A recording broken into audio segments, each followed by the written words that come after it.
আপনারা যে যেখানে আছেন, যে অবস্থায় আছেন, দেশে কিংবা দেশের বাইরে, আপনাদের সবাইকে স্বাগত জানাই আপন ভূমির আজকের পর্বে। আজকের বিষয় বাংলাদেশের পাহাড় ভূমির ব্যবস্থাপনা।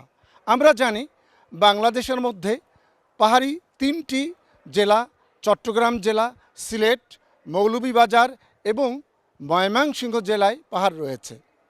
কোনোটা ছোট, কোনোটা বড়।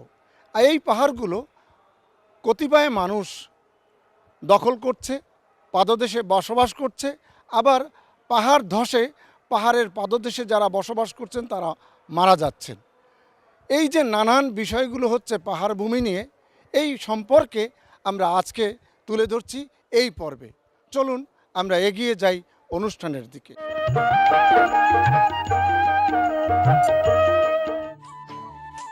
পৃথিবীর মোট আয়তনের মাত্র 29 ভাগ হচ্ছে স্থলভাগ, বাকি অংশ জলরাশি।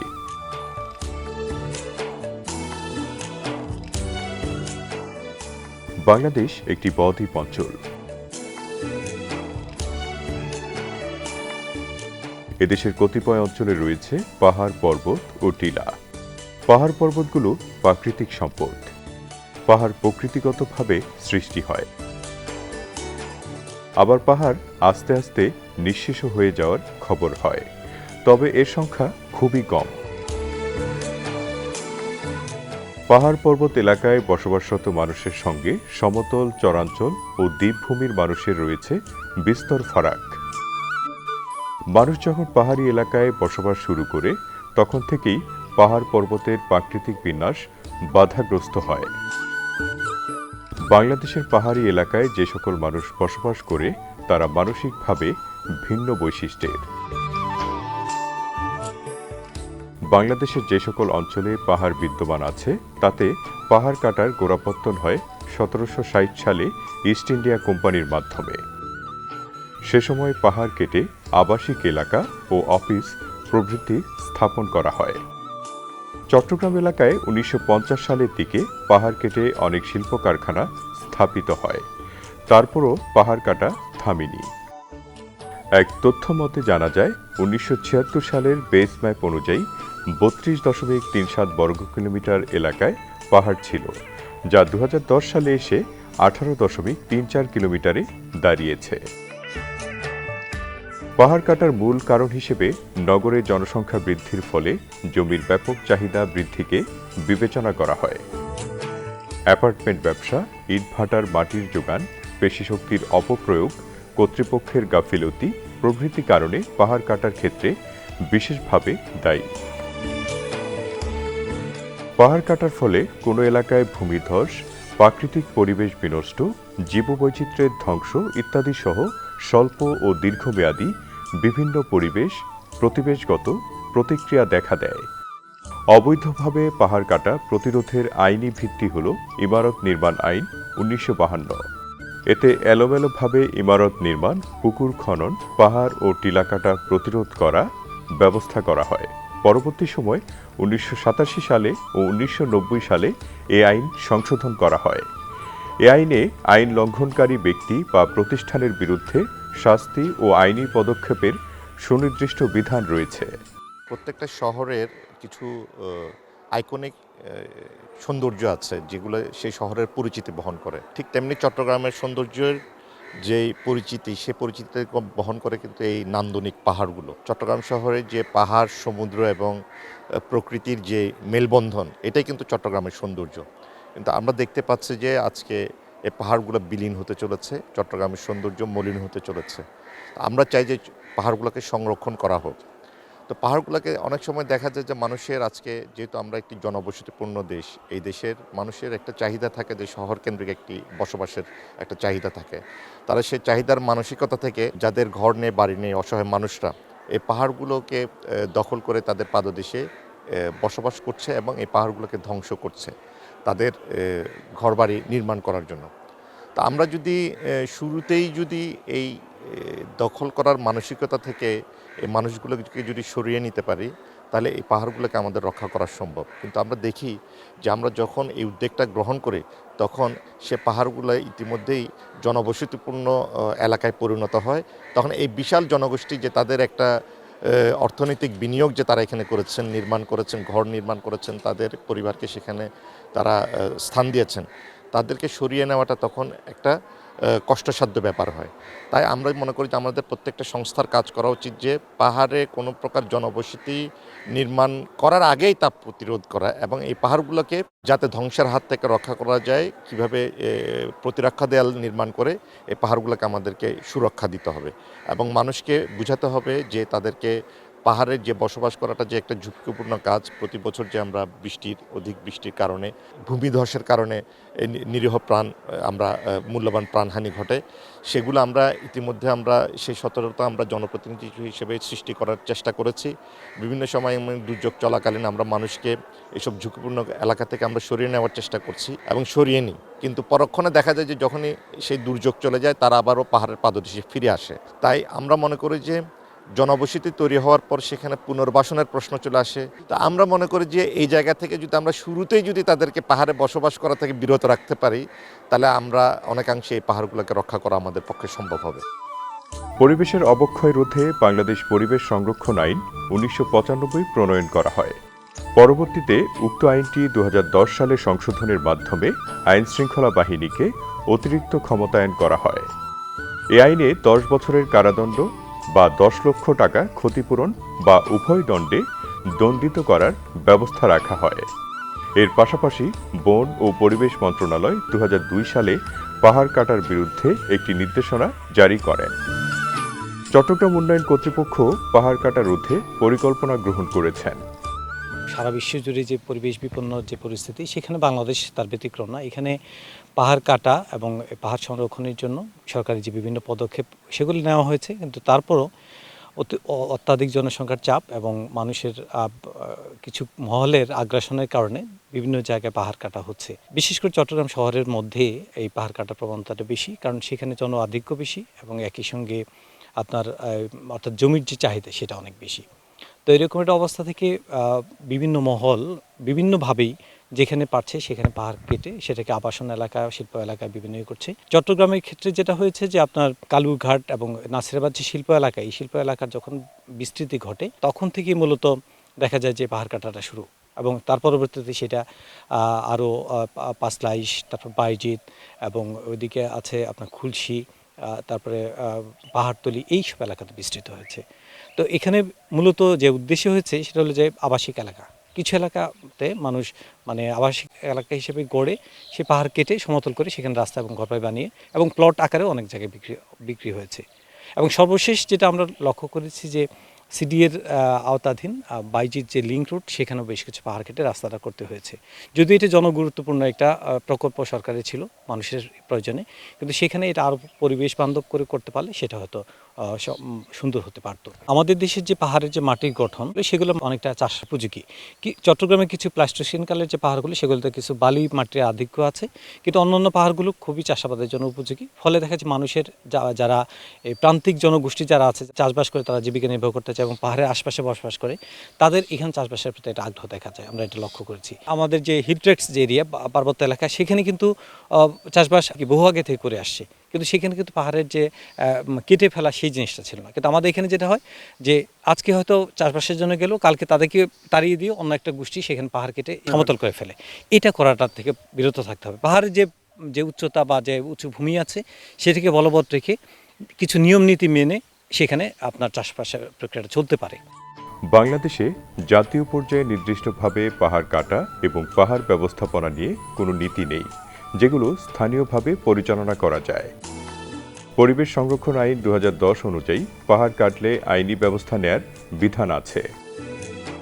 সংশ্লিষ্ট কর্তৃপক্ষের পূর্ব অনুমতি ছাড়া কোনো সরকারি, আধা সরকারি, স্বায়ত্তশাসিত প্রতিষ্ঠান অথবা ব্যক্তি পাহাড় কাটতে বা নিশ্চিহ্ন করতে পারবে না। কিন্তু পাহাড় রক্ষণাবেক্ষণ নিয়ে পরিবেশ আইনে সুস্পষ্ট কোনো দিক নির্দেশনা নেই।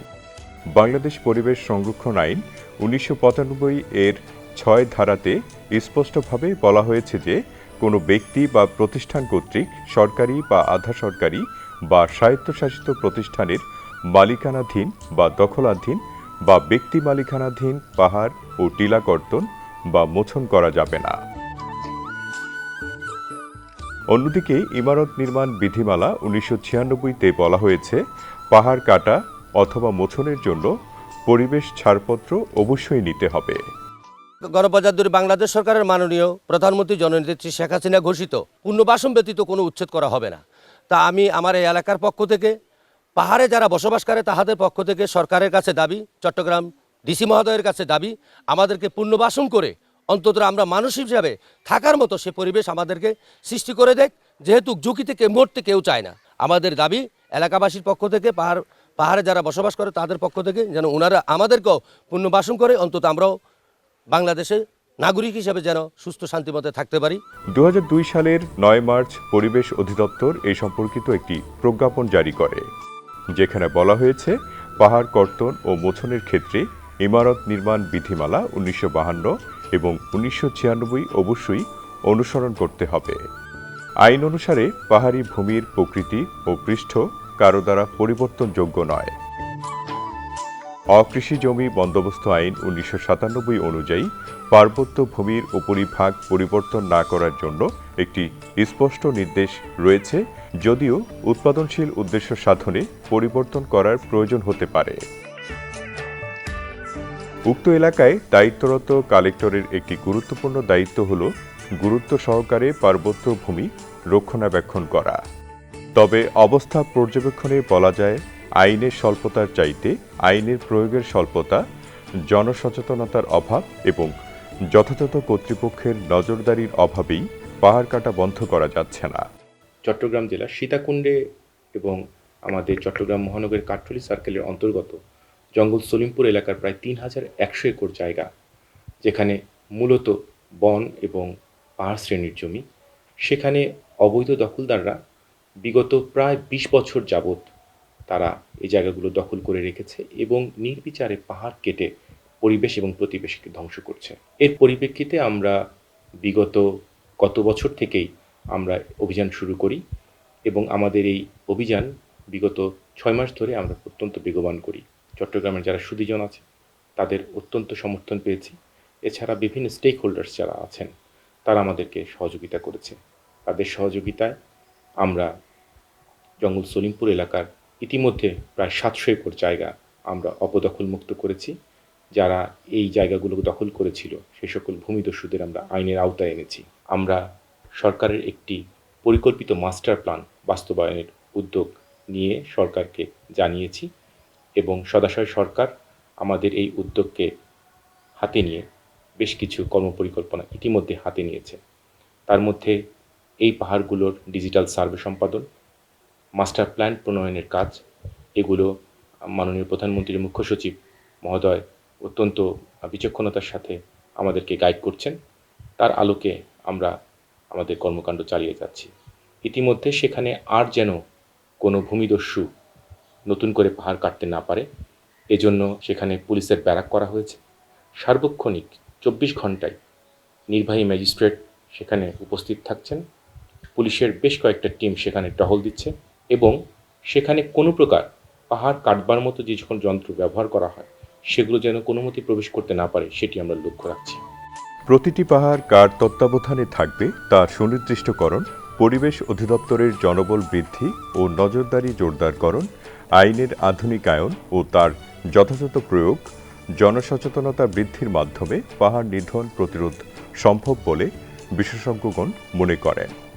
চট্টগ্রাম জেলার যে সীতাকুণ্ড উপজেলা রয়েছে সেই উপজেলার একটি অংশ হচ্ছে আপনার জঙ্গল সলিমপুর। এটি আপনার সন্ত্রাসীদের একটি অভয়ারণ্য ছিল। এখানে আপনার ভূমি খেকু এবং যারা আপনার ভূমিদস্যু তারা আপনার এখানে বসবাস করছে।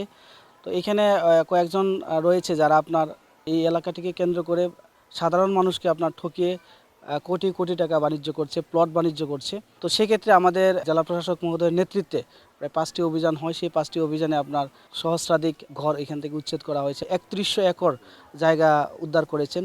এখানে যে আপনার সন্ত্রাসীদের যে আপনার একটি অভয়ারণ্য ছিল সেই জন্য কিন্তু এখানে একটি জেলা প্রশাসনের মাধ্যমে একটি আপনার একটা ক্যাম্প তৈরি করা হয়েছে। সেই ক্যাম্পে 40 জন পুলিশ এবং একজন নির্বাহী ম্যাজিস্ট্রেট অর্থাৎ 24 ঘন্টা এখানে অবস্থান করছে এবং এই ক্যাম্পের মধ্যে অবস্থান করে এখানের যে নিরাপত্তা কার্যক্রম সেটি পরিচালনা করছে। চট্টগ্রাম জেলার সীতাকুণ্ড উপজেলাধীন জঙ্গল সলিমপুর মৌজা ও হাটহাজারী উপজেলাধীন জালালাবাদ মৌজা মিলে জঙ্গল সলিমপুর পাহাড়ি এলাকা। এখানে অনেক অবৈধভাবে মাদক বা বিভিন্ন ভূমিদস্যুরা এখানে প্রবেশ করত। সরকার এখানে 40 জন প্রশাসন দিয়েছে। সর্বক্ষণ এখানে একটা নির্বাহী ম্যাজিস্ট্রেট তত্ত্বাবধান করতেছেন। বর্তমানে প্রশাসন থাকার পর আমাদের কোনো ভয় ভ্রান্তি নাই। আমরা সুন্দরভাবে ঘুমাচ্ছি, সুন্দরভাবে খাচ্ছি, এটাই আমাদের শান্তি। এই পাহাড়ি এলাকার বিস্তৃতি প্রায় 3000 একরের বেশি। সমস্ত এলাকাটি 1 নং খাস খতিয়ানভুক্ত সম্পত্তি। এই পাহাড়ভূমি এলাকায় একসময় সন্ত্রাসীদের অভয়ারণ্য ছিল। জঙ্গল সলিমপুর এটা চট্টগ্রাম জেলার সীতাকুণ্ড উপজেলার একটি পাহাড়িয়া অঞ্চল। এই পাহাড়িয়া অঞ্চলে পাহাড় নিধনের একটি মহা উৎসব চলছে বলে ইতিমধ্যেই আমরা অভিযোগ পেয়েছি। এখানে এসে কতজন পুলিশ কর্মকর্তাকে আমরা পেয়েছি, তাদের কথা শুনবো এবারে। জঙ্গল সলিমপুর এখানে কিছু অবৈধ দুষ্কৃতিকারী এখানে স্থাপনা দখল করে আছেন এবং যাতে পাহাড় না কাটতে পারে এবং আইনশৃঙ্খলা নিয়ন্ত্রণ করার জন্য আমাদের এখানে যৌথভাবে মেট্রোপলিটন পুলিশ এবং আমাদের ডিস্ট্রিক্ট পুলিশ সহ আমরা যৌথভাবে এখানে আইনশৃঙ্খলা নিয়ন্ত্রণ করতেছি। এবং তার পাশাপাশি আমাদের এখানে এই যে একজন সার্বক্ষণিক নির্বাহী ম্যাজিস্ট্রেট মহোদয় 24 ঘন্টা এখানে নিয়োজিত আছে। আর কোনো প্রকার যাতে এখানে অবৈধভাবে স্থাপনা দখল করতে না পারেন এবং অবৈধভাবে যাতে এখানে বসবাস মানুষ না করতে পারেন। 4 থেকে 5টা অভিযান করা হয়েছে। এই অভিযান থেকে প্রায় 2 থেকে 300 ঘর অলরেডি এখান থেকে ক্রমান্বয়ে চলে যাচ্ছেন। নতুন করে যাতে কোনো প্রবেশ না করতে পারে এবং নতুন করে যাতে দখল না করতে পারেন, এই জন্য আমরা এখানে যৌথভাবে আমরা আইনশৃঙ্খলা নিয়ন্ত্রণ করতেছি। চট্টগ্রাম জেলা প্রশাসন কর্তৃক উন্নয়নমূলক কর্মকাণ্ডের পরিকল্পনা গ্রহণ ও তা বাস্তবায়নের ফলে এখন আর তা নেই। জঙ্গল সলিমপুর এই জায়গাটি এখন খুব একটা সেন্সিটিভ জায়গা, কারণ একসময় এখানে ভূমিদস্যুরা এবং অবৈধ দখলদাররা এটা দখল করেছিলেন। পরবর্তীতে আমাদের জেলা প্রশাসক স্যারের উদ্যোগে এই জায়গাটা অবৈধ দখল থেকে উচ্ছেদ করা হয়েছে এবং এই জায়গার নিরাপত্তার জন্য এবং যাতে ভূমিদস্যুরা এবং অবৈধ দখলদাররা যাতে প্রবেশ করতে না পারে তার জন্য জেলা পুলিশ এবং মেট্রোপলিটন পুলিশের সহায়তায় সার্বক্ষণিকভাবে একজন ম্যাজিস্ট্রেট এখানে ডিউটিতে থাকেন। যারা ভূমিদস্যু আছে তারা যেন প্রবেশ করতে না পারে এবং কোনো ধরনের সন্ত্রাসী কর্মকাণ্ড যেন এখানে ঘটতে না পারে। এই এলাকার সার্বিক নিরাপত্তার জন্য এখানে একজন ম্যাজিস্ট্রেটের নেতৃত্বে সবসময় আমরা ডিউটি পালন করি। এই হচ্ছে চট্টগ্রাম জেলার আকবর শাহ থানাধীন উত্তর পাহাড়তলী মৌজা। এই বিশাল এলাকাটি বাংলাদেশ রেলওয়ের সম্পত্তি। এই সম্পত্তিতে আছে অবৈধ দখলবাজদের অবস্থান। এখানে ভারী বৃষ্টিপাতে পাহাড় ধসে অনেক মানুষ হতাহত হয়। যে সকল অংশগুলোতে ইতিমধ্যে পাহাড় কেটে ফেলা হয়েছে, সমতল করে ফেলা হয়েছে, সেই জায়গাগুলোকে কিভাবে আমরা একটি সুন্দর পরিকল্পিতভাবে চমৎকারভাবে এমনভাবে কাজটা করতে পারি যেন সেখানে পরিবেশ প্রতিবেশ জীববৈচিত্র্য রক্ষা পায়, তার জন্য আমরা বিভিন্ন সংস্থার কাছে চিঠি লিখেছি এবং এ বিষয়ে আরও অনেক গবেষণারও দরকার আছে। কিভাবে এই পাহাড়গুলোকে আমরা আগের মতো তার ফিরিয়ে নিয়ে আসতে পারবো না, কিন্তু পাহাড়গুলো যেভাবে কাটা হয়েছে সেগুলো যেন ভবিষ্যতে আর ধস না হয়, সে ব্যাপারটি মাথায় রেখে কিভাবে এই খালি জায়গাগুলোকে আমরা পরিবেশ প্রতিবেশ অক্ষুণ্ণ রেখে ব্যবহার করতে পারি সেই ব্যবস্থা নেওয়া হচ্ছে। আমরা ইতিমধ্যে বেশ কয়েকটি উদ্যোগ নিয়েছি। এর মধ্যে আমাদের ফটিকছড়ি, লোহাগড়া এ সকল এলাকায় আমরা ইতিমধ্যে কাজু বাদাম পরীক্ষামূলকভাবে চাষ করার চেষ্টা করছি। এছাড়া আপনি জানেন যে আমাদের রাঙ্গুনিয়া এবং ফটিকছড়ি অঞ্চলে বেশ কয়েকটি চা বাগান আছে। এছাড়া এই জঙ্গল সলিমপুর বা অন্যান্য এলাকায় যেগুলো জায়গাতে ভূমিদস্যুরা পাহাড় কেটে বিনাশ করছে সে সকল জায়গায় আমরা চেষ্টা করছি। এটি আসলে গবেষণার বিষয়। আমরা যারা এক্সপার্ট আছে তাদের ওপিনিয়ন নিচ্ছি, তাদের মতামত নিচ্ছি এখানে কিভাবে আমরা চাষাবাদ করে যেতে পারি। মাননীয় প্রধানমন্ত্রী কিছুদিন পূর্বে আমাদের যে নির্দেশনা দিয়েছেন যে কোনো জমি পতিত থাকবে না, সবগুলো আবাদ করতে হবে, আমরা তারই ধারাবাহিকতায় ইতিমধ্যে চট্টগ্রাম জেলার সবকটি উপজেলায় এই উদ্যোগকে গ্রহণ করেছি এবং যে সমস্ত জায়গায় ভূমি মালিকেরা তাদের জায়গা পতিত রেখেছেন 3 বছরের অধিক, সে সমস্ত জায়গায় আমরা লাল পতাকা গেড়ে দিয়েছি। এর উদ্দেশ্য এই না যে আমরা সরকারের অনুকূলে এই জায়গাগুলোকে নিয়ে আসবো। আমাদের উদ্দেশ্য হচ্ছে ভূমি মালিক যারা আছেন তারা এগুলোতে চাষ করুন। আমরা চাচ্ছি আমাদের যে অনাবাদী জায়গাগুলো আছে সেগুলোকে পরিকল্পিত চাষাবাদের আওতায় নিয়ে আসতে যেন আমরা এই ফুড সিকিউরিটিটা নিশ্চিত করতে পারি। পাহাড়ের কান্না দেখে, পাহাড়ের কান্না দেখে তোমরা তাকে ঝরনা বলো, ওই পাহাড়টা বোবা বলে কিছু বলে না। তোমরা কেন বোঝো না যে কারো বুকে দুঃখ নিয়ে কাঁপো চলে না। এতক্ষণ আপন ভূমি অনুষ্ঠানের আজকের পর্ব দেখলেন। এই পর্বে আমরা বাংলাদেশের পাহাড়, পর্বত এবং টিলা জাতীয় যে ভূমি সম্পত্তি রয়েছে সেই সম্পত্তির নানা দিক তুলে ধরলাম। আমরা দেখতে পাই বাংলাদেশের চট্টগ্রাম জেলায়, সিলেট জেলায়, মৌলভীবাজার জেলায়, ময়মনসিংহ জেলায় কিছু পাহাড় রয়েছে। এর মধ্যে চট্টগ্রাম জেলার চট্টগ্রাম মহানগরীর কাছাকাছি সবচেয়ে পাহাড় নিধন করা হয়েছে, ধ্বংস হচ্ছে, অবৈধ দখলদারদের কবলে পড়েছে। আমরা যেই বিষয়টি তুলে ধরেছি সেটা হচ্ছে সীতাকুণ্ড উপজেলার জঙ্গল সেলিমপুর নামের একটি জঙ্গল পাহাড়ি এলাকা। এটা অবৈধ দখলদারদের কবলে ছিল, তা পুনরুদ্ধার করেছে। এবং আরেকটি হলো 1 নং ঝিলপার, সেটাও রেলওয়ের সম্পত্তি, সেটাও অবৈধ দখলদাররা সেখানে আছেন।